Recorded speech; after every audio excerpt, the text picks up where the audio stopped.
Yo recuerdo una persona que una vez estábamos compartiendo cómo esta dinámica de cómo era nuestra vida antes de Cristo, de conocer al Señor. Y preguntábamos a varias personas allí y decían, bueno, no, si en mi vida yo tenía este problema, yo estaba en esta situación, yo estaba mal. Y recuerdo una persona en particular que dijo ese día, no, mira, yo tenía todas mis situaciones de vida chuleados, casado, hijos, tenía dinero, estaba muy bien. Y un día dije, ay, me falta algo. Y bueno, dije, voy a ir a una iglesia y allí entonces yo conocí a Dios. Con el tiempo nos dimos cuenta que la verdad era que la persona no había abrazado la fe. La persona había hecho algunas prácticas externas que aparentaban que era un cristiano, ¿cierto? Se congregaba, daba, venía a algunas reuniones, pero internamente no había una demostración clara de la obra de Cristo en su vida. ¿Ya recordaste cómo era tu vida sin Dios? ¿Sí? Si de pronto tú no tienes ese recuerdo, yo quiero invitarte hoy a que mires este texto que vamos a estudiar y que por la gracia de Dios puedas empezar a tenerlo. Ahora, aquellos que dicen yo quiero estudiar teología, yo quiero terminar el seminario como el pastor Federico, que oramos este año que termine y que comamos pastel con él y que podamos dar gracias a Dios que no tuvimos que conseguir abogado para que lo saque. Y quiero estudiar teología, yo les voy a mostrar lo que usted puede hacer en este tiempo para sacar un PhD en teología. Y es que se ponga de pie, por favor, póngase de pie. Busque en su Biblia Efesios capítulo 2, versos 1 al 10. Sí, póngase de pie, va a estar el resto sentadito, esto le ayuda también para no dormirse. Efesios capítulo 2, versos 1 al 10.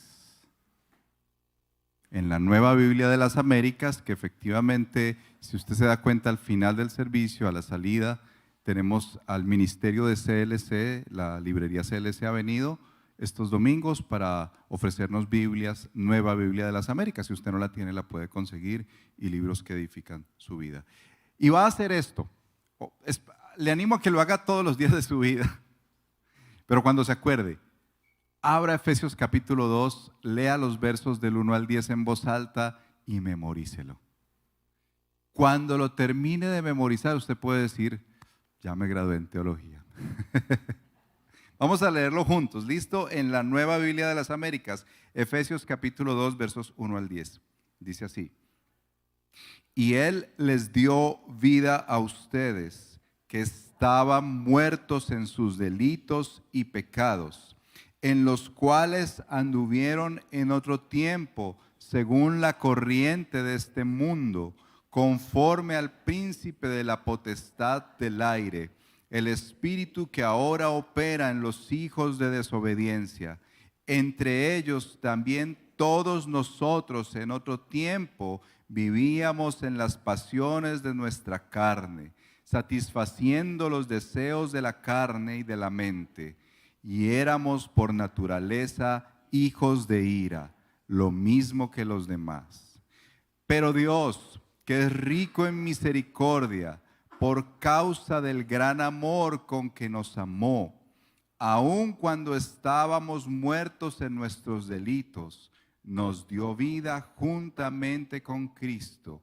Por gracia ustedes han sido salvados, y con Él nos resucitó, y con Él nos sentó en los lugares celestiales en Cristo Jesús, a fin de poder mostrar en los siglos venideros las sobreabundantes riquezas de su gracia por su bondad para con nosotros en Cristo Jesús. Porque por gracia ustedes han sido salvados por medio de la fe. Y esto no procede de ustedes, sino que es don de Dios, no por obras, para que nadie se gloríe, porque somos hechura suya, creados en Cristo Jesús para hacer buenas obras, las cuales Dios preparó de antemano para que anduviéramos en ellas. Padre, te damos gracias por tu palabra. Oramos pidiéndote, Señor, que ella misma hoy abra nuestras mentes y nuestros corazones. Si hay alguien en este lugar que aún no te conoce, Señor, que ha abrazado una religión pero no la fe, que tu Espíritu Santo venga con poder, Señor, y a dar vida a su corazón. Oramos, Señor, por aquellos jefes y empleados que están luchando estas semanas con situaciones difíciles. Te pedimos en tu nombre, Señor, como dice este texto, hemos sido creados para buenas obras. Te pedimos que podamos andar en ellas en estos días, que nos enseñes a caminar recto, que nos ayudes a dar en el blanco, Señor, por tu Espíritu Santo. Y te pedimos esto en tu nombre, Señor. Pon en nuestro corazón tu palabra, Señor, en Cristo Jesús. Amén. Amén. Pueden tomar asiento los que están de pie. Como les decía, este es un texto que tiene condensada la teología de la salvación, de tu salvación, de mi salvación. Puedes ver estos tres movimientos que tiene el pasaje. El primero es del 1 al 3, que nos presenta una realidad pasada de cómo era nuestra vida sin Dios. Y tenemos que decir cómo es la vida de aquellos que aún no han entregado su vida a Cristo Jesús. Y ahí describe algunos elementos importantes, delitos, pecados. Andábamos según la corriente de este mundo, llevados por nuestras pasiones y éramos objeto de ira. El segundo momento nos presenta esa misericordiosa salvación de Dios en Cristo. Y Pablo, no sé si leíste eso, él quiere que nos quede claro y nos reitera una y otra vez que no es por obras y que estábamos muertitos, que fue una obra de Dios soberana, no nuestra. Y finalmente nos da unos elementos tan importantes de andar en esas obras por las que hemos sido creados, una práctica de la fe aquí en la tierra mientras viene nuestro Señor Jesús. Y al ver ese primer momento, por eso te preguntaba, ¿cómo era tu vida sin Dios? ¿Cómo era tu vida antes de conocer a Cristo? Todos nosotros, tal vez no podemos poner en un calendario, vea, yo el 28 de febrero conocí al Señor tal día, pero sí puedo decir que tenía un antes, que mi vida estaba marcada por un antes. Y este texto nos deja claro cuál es ese antes. Comienza diciendo Pablo que nosotros estábamos muertos en nuestros delitos y pecados. Lo primero que quiero mencionar aquí es que esa muerte no es una muerte física. Todos estamos aquí y espero pues que tengamos un buen latido del corazón y buenos signos vitales. Estamos vivos. Quizá usted puede decir, pero es que yo conozco gente tan buena en esta sociedad que hace cosas tan buenas, pero es que conozco a papás, me lo han dicho así, mejores que los cristianos. ¿Y esas personas entonces qué pasa? No, es que todavía ellos tienen un reflejo caído de Dios. Pablo está refiriéndose a una muerte espiritual. Desde Génesis 3, el hombre se desconectó de Dios para conectarse con sus propios deseos egoístas, para dejarse llevar por la voz de aquel que quiere el mal nuestro. Entonces, Pablo está diciendo, la muerte que se ve aquí es una muerte espiritual.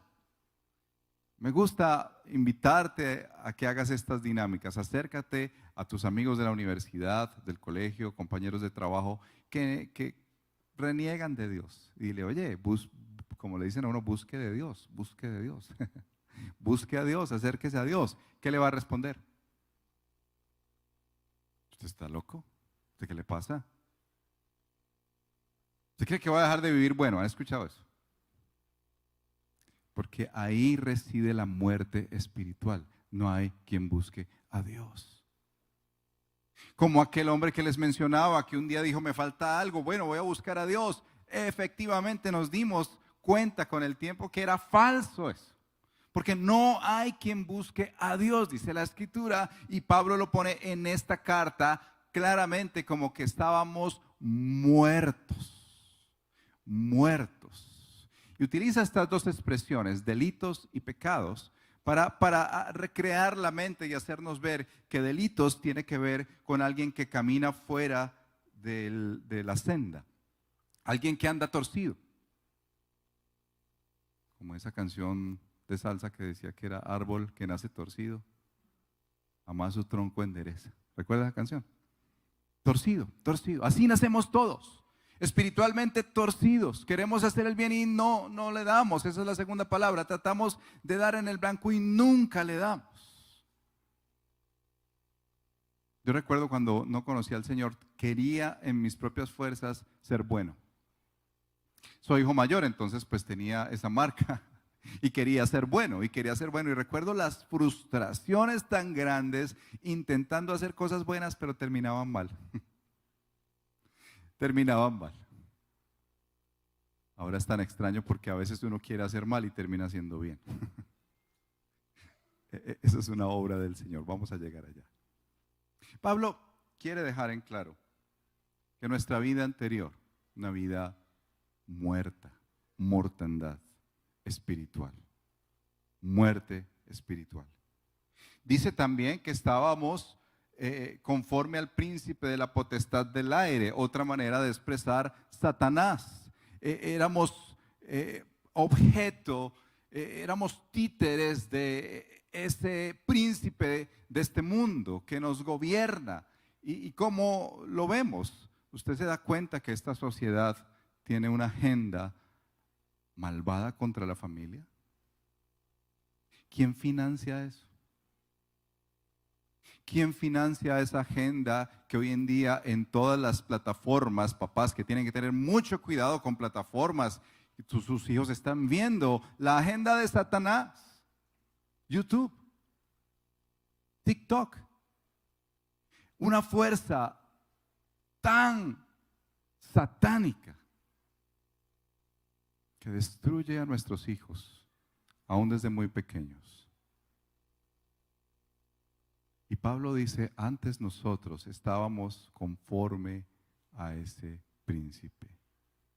También en esos versos que están tan cargados de teología, menciona que andábamos según la corriente de este mundo. Y hemos hablado muchas veces que son los tres enemigos que tenemos. El primero, nuestro corazón, que es indómito, nuestro corazón que se quiere satisfacer de la carne, de sus malos deseos, como dice aquí Pablo, satisfaciendo esas pasiones que están en nuestra carne. Segundo, Satanás, que quiere gobernar este mundo y destruir la obra de Dios. Tercero, ese mundo, que es como una vitrina que te muestra aparentemente cosas buenas, pero que son de destrucción. Eso es lo que está diciendo Pablo, y dice el verso 3. Hay que clarificar eso, hermanos. Era en otro tiempo. Y este mensaje es para todos aquellos, la diferenciación. En otro tiempo, nosotros en otro tiempo vivíamos en las pasiones, satisfaciendo los deseos de la carne y de la mente, y éramos por naturaleza hijos de la ira. Aquí queda muy claro que es mentira cuando dicen, no, pero es que todos somos hijos de Dios. ¿Usted ha escuchado eso? No, es que todos somos hijos de Dios. ¿Usted cómo se le ocurre decir que yo, por no ser cristiano, no soy hijo de Dios? No. Pablo dice, usted es hijo de ira. ¿Por qué? Objetos de la ira de Dios. Pastor Federico nos estaba mencionando eso. Nosotros venimos un domingo a un culto, y si podemos cantar y adorar, es porque Dios quitó esa ira que pesaba sobre nosotros y la puso en su Hijo Jesucristo. Por eso hoy nosotros no somos objeto de su ira. Eso era en otro tiempo, en otra época. Y mi deseo es que tú puedas reflexionar y evaluarte si realmente, efectivamente existió esa otra época o todavía la estás viviendo. Ustedes no se imaginan la carga que tenemos como pastores de hijos de cristianos en la iglesia. Empezando por los propios. porque han crecido en nuestra comunidad y se saben todo el léxico. Conocen de la A a la Z el Evangelio. Lo han escuchado por todo lado. Pero ¿saben qué? En algunos de nuestros hijos no existe ese en otro tiempo. Tal vez lo entienden, lo pueden articular, pero aún no es una práctica en su corazón, una vivencia, una realidad, una nueva cosmovisión, o como dice la Escritura, un nuevo nacimiento, un nuevo corazón. Todavía no ha llegado a su corazón esa realidad. Esto es lo que Pablo le dice a los efesios. ¿Se acuerdan la semana pasada, después de las grandes bendiciones que queremos abrazar, bendiciones espirituales, después de la petición de oración porque sean iluminados nuestros corazones? Les dice, hermanos efesios, hermanos del redil, tenemos que sentarnos en primer lugar y reflexionar si esto efectivamente ya ocurrió en el pasado en nuestra vida o todavía no. Porque el cristiano debe ser la persona más experta en entender estas cuestiones de fe. Ese es el primer momento que Pablo menciona aquí. Y queda como ese sabor tan duro, ¿cierto? Uy, ¿será que yo estudiando este texto y orando decía, uy, Señor, pero todavía hay tanto que lucha en mi corazón, tanto que se pone en contra tuya, Señor, pero puedo recordar, Señor, que ya no estoy bajo ese dominio, que yo ya no estoy bajo ese dominio. En la teología se pone la realidad del verso 4 como esas dos palabras iniciales pueden llegar a ser lo más sublime que existe, pero Dios. Lo has escuchado aquí y en otros lados, pero Dios. ¿Tú te das cuenta que el pero nosotros muchas veces lo usamos para introducir algo negativo? Yo tenía dinero, yo tenía mi familia, tenía una herencia, yo he escuchado muchas veces eso. Pero un miembro de la familia la embarró y ya no tenemos nada. Yo estaba postulado para un cargo, pero no se me dio. Yo me iba a casar con esa dama que realmente era la que yo anhelaba y soñaba en mi vida, pero se casó con otro. ¿Saben qué hace el apóstol Pablo aquí? Invierte. Y comienza con lo negativo, con la mala noticia. Todos nosotros éramos objetos de la ira de Dios, llevados por nuestras pasiones. Teníamos nuestra mente entenebrecida, dicen otros pasajes. Estábamos muertos espiritualmente, pero Dios. Y les hablaba de teología porque ustedes deben empezar a registrar en sus mentes y corazones que la salvación no comienza por mí, que la salvación comienza en Dios. Se origina en Dios, se cumple en Dios y es para su gloria. Nosotros no tenemos nada que ver en esta salvación, excepto por el pecado que reside en nuestros corazones. Dice, pero Dios, verso 4, y Dios que tiene una característica sin igual, dice el texto, que es rico, ¿en qué? En misericordia, por causa del gran amor con que nos amó. Aquí Pablo quiere enfocar al Dios de gran misericordia, al Dios de amor, por su gran amor, dice, con que nos amó. Miren esta teología tan profunda. ¿Tú sabías que Dios te vio desde su inmensidad? Amparito, Dios te vio y dijo, yo te amo. Glorita, Dios te vio y dijo, yo te amo. Juan Manuel, Dios te vio y dijo, yo te amo. aún antes de que nacieras. Dice que ese gran amor, porque aquí Dios no es el que está ahí airado y esperando a satisfacer su ira. Aquí se nos presenta es un Dios de amor, un Dios misericordioso. Y nuevamente tiene que hacer hincapié en nuestro estado. Y yo me he preguntado por qué Pablo tiene que hacer hincapié en nuestro estado espiritual. Y yo creo es porque nosotros tendemos a sentirnos como Dios nos ama. El orgullo empieza otra vez a hacer de las suyas. Por eso tiene que recordar, aun cuando estabas muerto en tus delitos. Y tengo que decirte, Amparito, que Dios te amó aunque estabas muerta espiritualmente. Y ahorita, Dios te amó aunque estabas muerta espiritualmente. Juan Manuel igual. Y todos nosotros que hemos abrazado la fe. Esto hay que recordárselo también todos los días. Yo estaba muerto. Yo no buscaba a Dios. Vivía sin Dios y sin ley en este mundo. Pero Dios, por ese amor y esa gran misericordia, dice él, nuestro texto, nos dio vida juntamente con Cristo. Por gracia ustedes han sido salvados. Esos paréntesis tan hermosos nuevamente. Dios nos dio vida juntamente con Cristo. Nosotros tenemos vida solamente y únicamente a través de Cristo.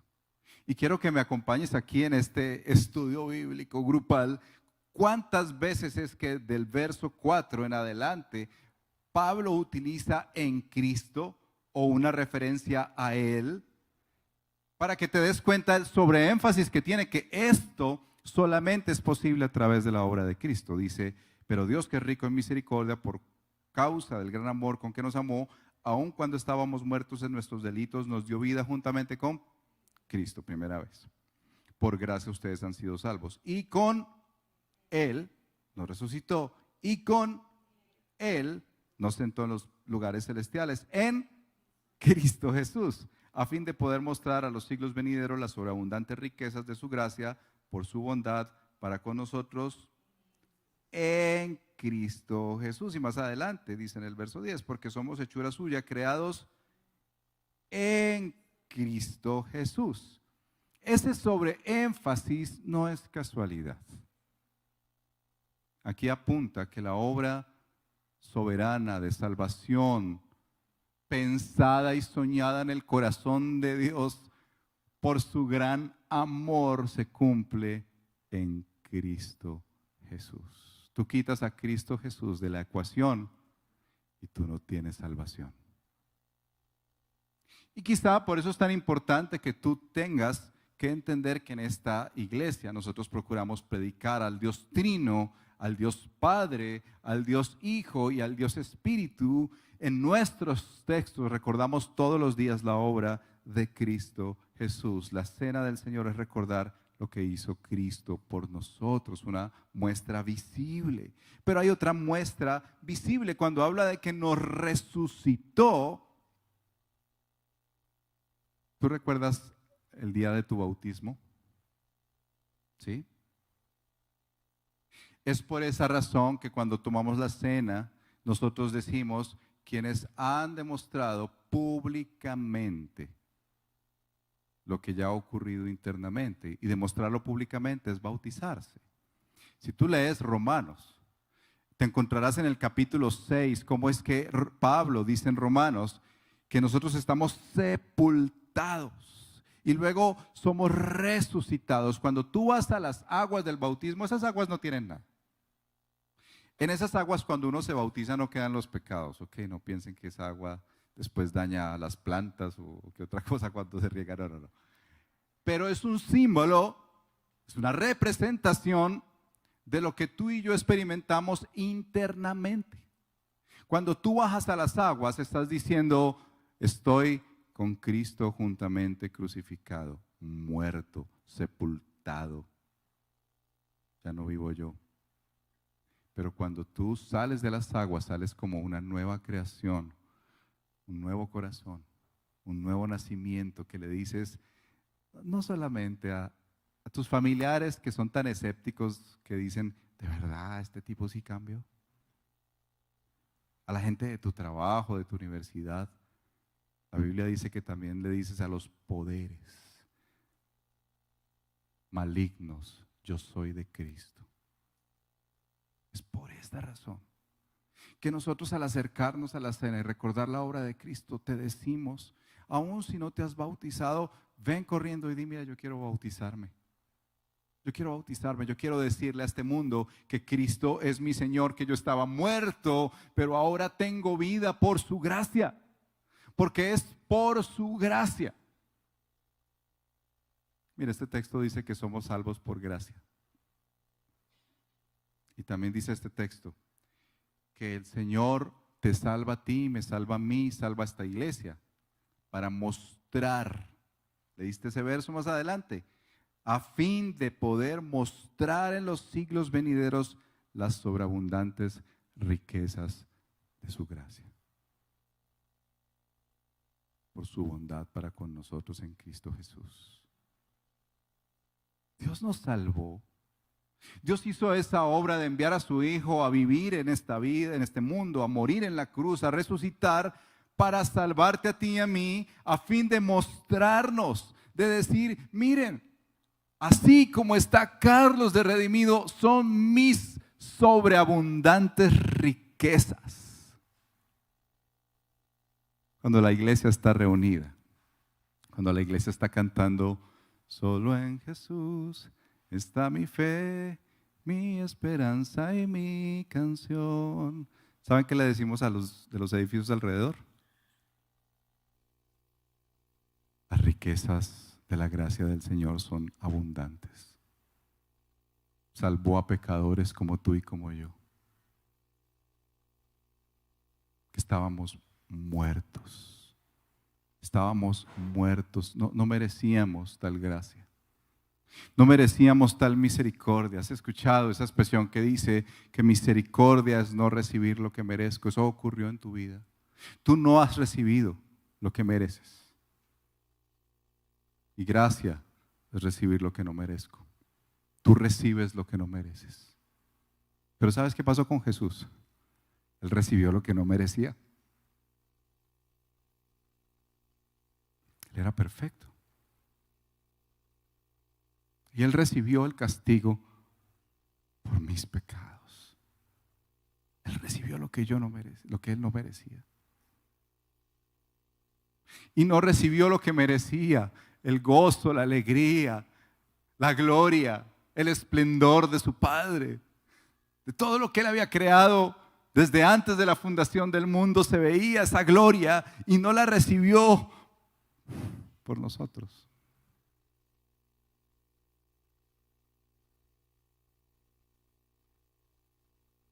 Entonces Pablo nos menciona aún antes, yo creo que así sea en tu vida, que en otro tiempo, y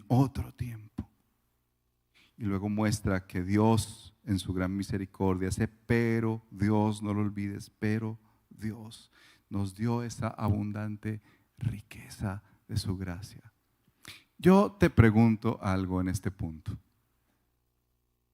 ¿Tú has disfrutado las riquezas de su gracia? ¿Tú has disfrutado, por ejemplo, el perdón de Dios? ¿Tú has disfrutado la paz de Dios? ¿Tú has disfrutado la dirección del Espíritu Santo? Y la has celebrado y has dicho, Señor, gracias porque me has dirigido. ¿Has disfrutado el hecho que Él ha abierto tu mente para entender la palabra? Las abundantes riquezas de su gracia son para nosotros los que nos llamamos discípulos y cristianos. Ahora, Pablo al final de esta disertación teológica profunda, del verso 8 en adelante, reitera, porque por gracia ustedes han sido salvados por medio de la fe. Es decir, la gracia de Dios operó y se aplica a nosotros por fe. Por fe. por depositar nuestra confianza en ese Dios trino que orquestó nuestra salvación y confiamos todos los días, esté el gobierno que esté en la empresa en que esté o en la familia donde se encuentre, vivimos por fe, no por vista. Y es fe en Cristo Jesús. Una aclaración más aquí en este punto. Nosotros no somos de los que les decimos a las personas, póngale fe, échele fe, téngale fe. ¿Te has escuchado eso? Téngale fe, que seguro se le da. No. En las Escrituras, la fe claramente está apuntada a un objeto y una persona que es Cristo Jesús. Así que usted puede decir, tenga fe en Cristo Jesús, así no se le dé eso. Descanse en Cristo Jesús, confíe en la obra magnífica que Él ha hecho por ti, confía en eso. Aún en los momentos difíciles de tu vida. Y dice que esto no procede de nosotros, sino que es don de Dios. Y termina esta parte explicando ese elemento de que no es por obras para que nadie se gloríe. Nuevamente tiene que reiterar Pablo fuertemente, ustedes estaban muertos en sus delitos y pecados. Dios fue quien tuvo la idea, la orquestó, la completó para su gloria. Y nuevamente dice, y no es por obras, no es por obras. Porque ¿quién podría darle a Dios alimento? Dice el salmista. ¿Quién podría darle a Dios o devolverle a Dios el favor que nos hizo? ¿Quién aquí podría decir, no, es que yo sí le puedo pagar a Dios por haberme salvado? No. No es por obras. Y dice Pablo que es para que nadie se lleve el crédito. Porque en la salvación Dios se lleva todo el crédito.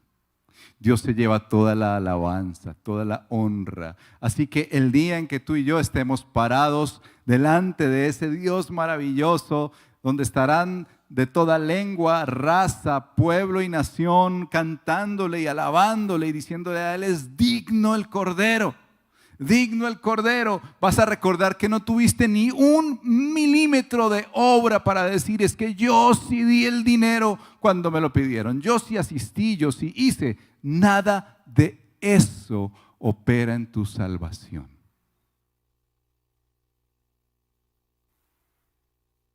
Y entonces uno pregunta, no hay que hacer nada. Y uno responde, no hay que hacer nada para ser salvo. Esta es una obra única de Dios, unilateral. Así que si tú estás hoy aquí y dices gloria a Dios, porque yo puedo cantar y decir soy salvo, puedes decir salvo por gracia. Dios se acordó de ti, Dios tuvo misericordia de ti y Dios envió su poder soberano por el Espíritu Santo para darte vida. Miren, yo creo que Pablo se toma tanto tiempo para decir esto porque, como les mencionaba, somos tendientes al orgullo. Recordé la escena del hijo pródigo. ¿Se acuerdan? El hijo pródigo y el hermano. El hijo pródigo va y gasta toda la herencia y perdido, y fácilmente uno dice, sí, ese hijo pródigo que ni me lo encuentre, porque se gastó la herencia absolutamente en alcohol, en mujeres, terminó comiendo con los cerdos. Pero cuando uno mira al hermano, y tú recuerdas que el hermano fue el hermano juiciosito, que se mantenía en orden, bien peinadito, organizado, trabajaba. Y uno se da cuenta en esa escena al final que el papá tiene que salir por ese hermano mayor y decirle, entra a la fiesta. ¿Cómo te vas a perder esta fiesta? Entra a disfrutar y celebrar porque tu hermano estaba muerto y ahora tiene vida. Y el bendito no entra. Porque yo creo, hermanos, que muchos cristianos nos percibimos más buenos de los que somos y nos creemos como que tenemos derechos adquiridos. Y miramos a otros por debajo. Es que tú no ayunas. Es que tú no has estado ahí en estas reuniones que son clave en la iglesia. Es que tú eres muy nuevo, yo llevo 20 años. Son obras que no sirven para nada, hermanos, para tu salvación. Y creo que el Señor quiere una iglesia humilde, una iglesia rendida a Él. Mujeres, no piensen que porque Dios les ha dado una sensibilidad tan especial para buscar al Señor son mejores que sus esposos. No se imaginen siquiera que es que ustedes han hecho una obra, una cuota para percibir la palabra y venir a orar en masa, porque así nos ocurre, son 10 mujeres y un hombre, y ese es el pastor.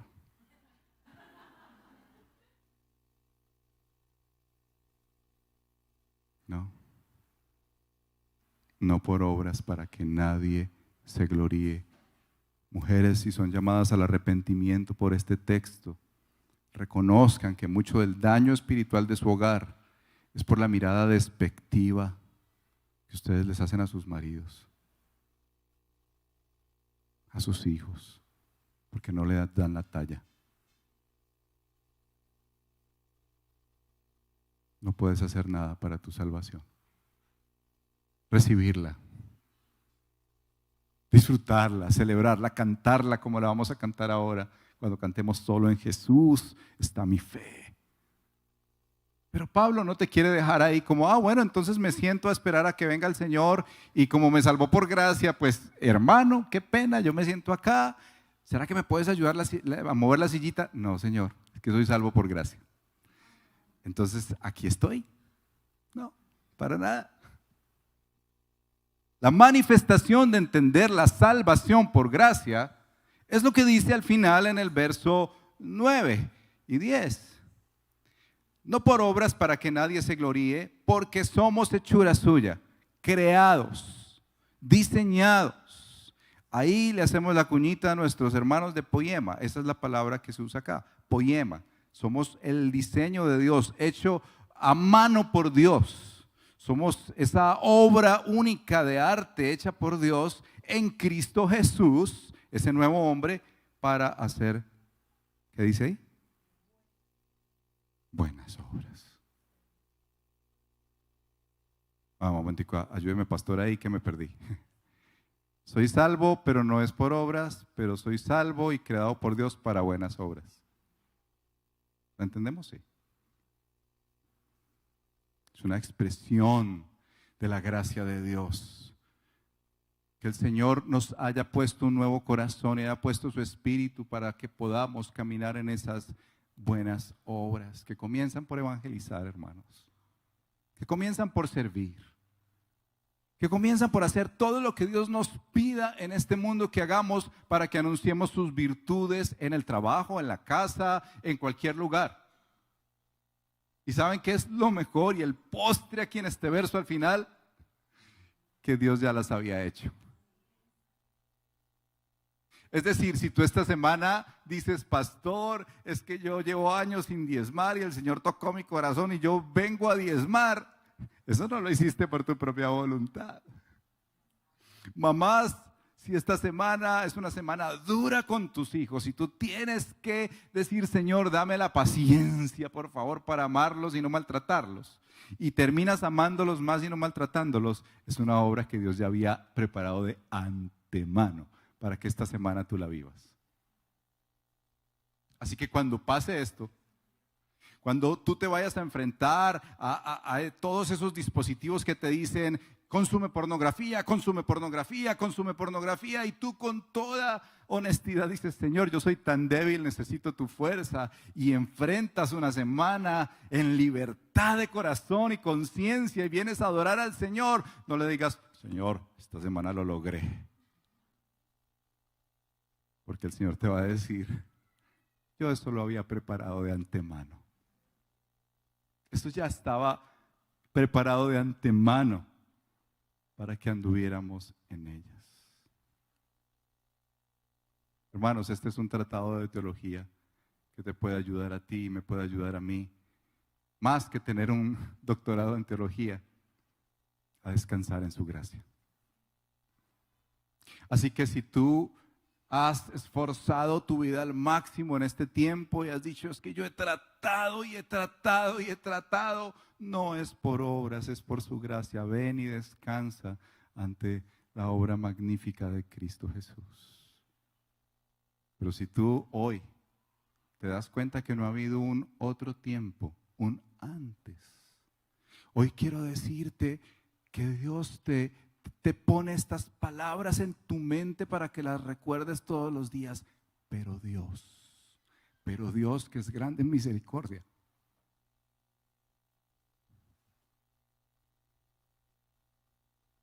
te ama y quiere salvarte.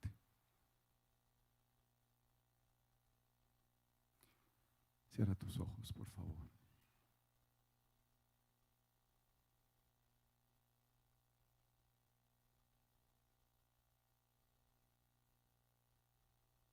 Y si este pasaje no te asombra, no te lleva a la adoración,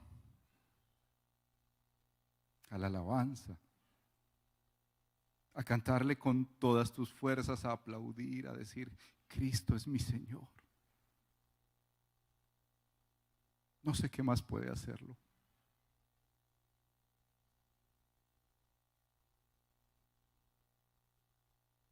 Tú como cristiano hoy ven a la presencia del Señor y adóralo y exáltalo y asómbrate por su grandeza. Nosotros no merecíamos estar en su presencia, pero henos aquí por la obra de Cristo. Si tú no te has bautizado, ¿qué esperas para decirle a este mundo, a esas potestades? ¿Qué esperas para decirle a esa familia religiosa, para decirle a esos amigos, Cristo es mi Señor y yo quiero vivir mi vida para Él? Pero si hoy te das cuenta que no has tenido uno en otro tiempo, pídele al Señor que en su gran misericordia te dé vida, vida en abundancia, porque Dios es el Dios de la vida eterna. En los lugares donde ha habido muerte en tu vida, dile, Señor, dame vida. Si es en tu mente, dile, Señor, dame vida. Si es en tu corazón, dile, Señor, dame vida. Si es en tus relaciones, dile, Jesús, ven y dame vida. Yo quiero vivir esta vida en abundancia que tú has brindado, Jesús. Y que al final, cuando podamos estar en pie y ver victoria, y ver salvación, y ver restauración, podamos decir, Señor, no es por nosotros, para nada. Si esta iglesia está en pie, no es por nosotros, para nada. Si yo he estado en pie estos años en el Evangelio, no es por mí, para nada, para nada. Solo por Él, solo unido a Él, a través de Él, con Él, en Él, desde Él y para Él. Levántate y canta conmigo. Solo en Jesús está mi fe.